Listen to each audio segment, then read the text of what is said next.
In this video, we will go through the content of the second training module for the Videometer lab. This second training module is divided into two parts. This first part will focus on how to use the toolbar menu in the software. This includes how to define regions in images with primitives and painting layers. Moreover, it will be explained how to do basic image masking with built-in generic masking functions. But this video tutorial, 4 images have been chosen, one of a maize kernel, one of a leaf, and 2 images of sugar beets. Each of these with different colors and backgrounds. We start by going through how to operate the image toolbar, which consists of all these small icons.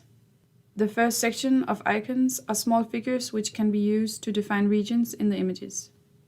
We call these ROIs, short for region of interest. The second section is tools which can be used to change and alter these defined ROIs.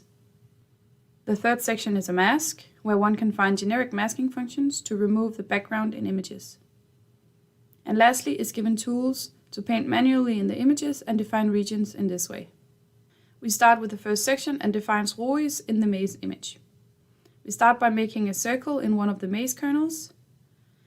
In the same way, we make a rectangle on the background. Each ROI defined has its own color and label number. Besides the rectangle and the circle primitives, there is also lines.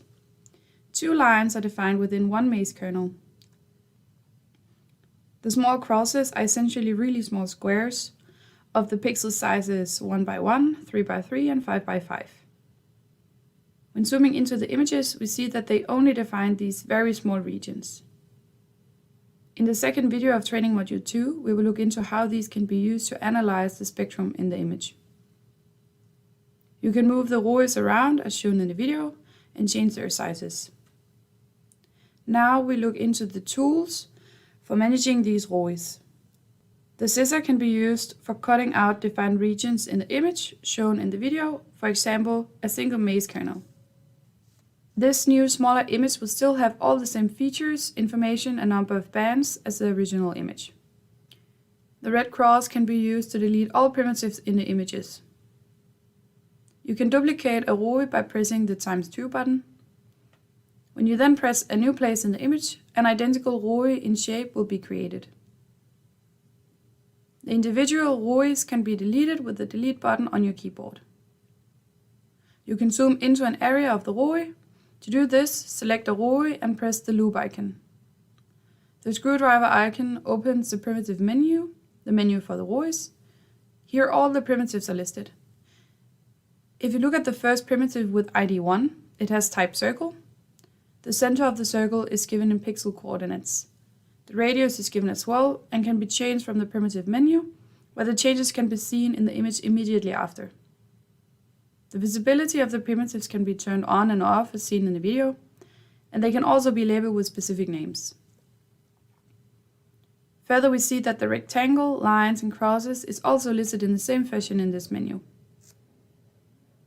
Under all primitives, the visibility of all primitives can be turned on and off as well. We clear all the primitives and select the last type of ROI in the toolbar menu. This ROI is a rectangle grid, so a matrix grid of identically sized rectangles. The size of the ROI grid can be determined. In the video, a 5 by 4 size grid is created. This results in 20 small ROIs. The grid is registered as one primitive in the primitive window. It is possible to save a ROI set. In the video, a rectangle is drawn in the maize image. Go to Image Tools, ROI Set, and save it under your current workspace. The exact same sized ROI configuration can then be opened in another image or saved for later. If you open the primitive menu, it is clear that the 2 ROIs have the same location and size in the 2 images, after the ROI has been copied into the second image. Now we move on to basic masking of the images. To apply a mask on an image essentially means that a part of the image is masked out, for example the background. This mask is an extra black layer added to the image which can be turned on and off. The mask icon in the toolbar menu has a selection of generic pre-made masking functions. When looking into the menu, the functions are pre-made for removing everything outside a petri dish, removal of blue background and any other colored background, then a petri dish and blue background can be removed, and the final option will furthermore try to separate the objects from each other if they are touching.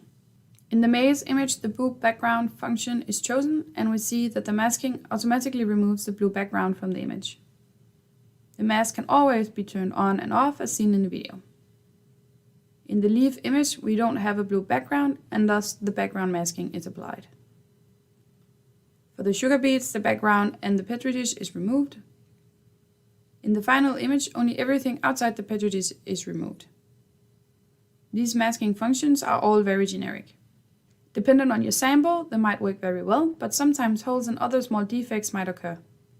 The third training module will focus on how to make segmentation and masking functions specialized to individual cases and samples.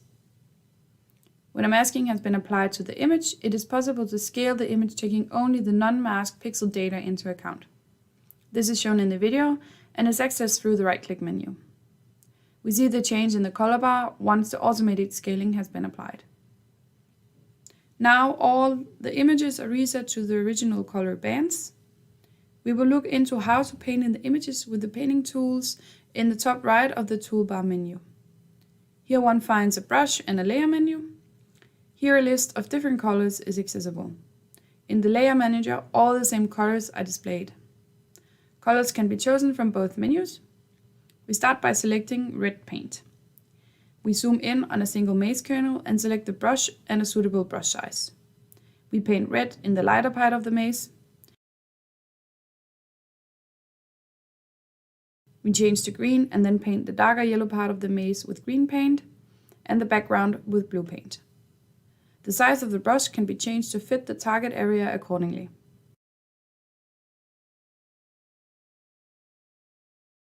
To erase what is painted in the image, notice that one can only erase the currently selected color. Thus, as seen in the video, when blue is selected, only blue paint is erased. Furthermore, if one wishes to erase all the blue paint in one image faster, right-click on the blue color in the layer manager and press clear. The previously applied mask is turned on again in the image, and we now select the bucket and the green paint as seen in the video. In this way, it is possible to color entire seeds in only one click. Now we try to reset the foreground mask in the image of the leaf. When one then tries to paint only the leaf with the bucket, the whole image turns green. Eventually, the bucket is only really useful when a mask has been applied to the images and have defined borders around objects. To show how painted layers in an image can be turned into a mask itself, additional maze kernels are painted green. Right-click on green in the layer manager and go to Export New Image as shown in the video. The result is a binary image with a black background and a white foreground, which has the shape of your maze kernels. Under Image Tools and Labeling, these white objects in the image can be counted and the size of them estimated. Select the binary image and press Apply. Now opens a window with statistical information. Here one can find the count of objects, size information, and a histogram showing the distribution of object sizes. Now we try to make yet another binary image, this time of the sugar beets. A mask is applied and the beets colored red with the bucket. Open the layer manager, right-click and export to new image. Then select the second image of sugar beets and right-click on an arbitrary color in the layer manager and select Import from Open Image. And then select the binary image of the sugar beets. Now we see that the white objects from the binary image is colored red in the target image. So this means that if one has a binary image of something they would like painted in a secondary image, this is a way to do it. Now we have seen how to make rows and draw layers in the images, how to manage those layers and rows, and how to apply generic masking functions.